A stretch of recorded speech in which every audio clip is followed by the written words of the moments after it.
او طارق مشال صاحب وایي که نه وایي الزام په سر و چې له خوبه ویښ شوم او کله خبر و چې له خوبه ویښ شوم. وطن جنت و ما خوبونه کول وطن کې شر و چې له خوبه ویښ شوم. زه در په در کړم د دنیا درونو آخرې در و چې له خوبه ویښ شوم او خپې بله خپې په سرو غرمو روانم.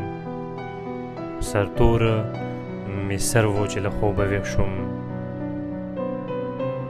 او څوک مې د غره سر ته خاطر روان و وړی غر و چې له خوبه ویښ شوم او د زړه په وینو څوکیدار مې ساتو.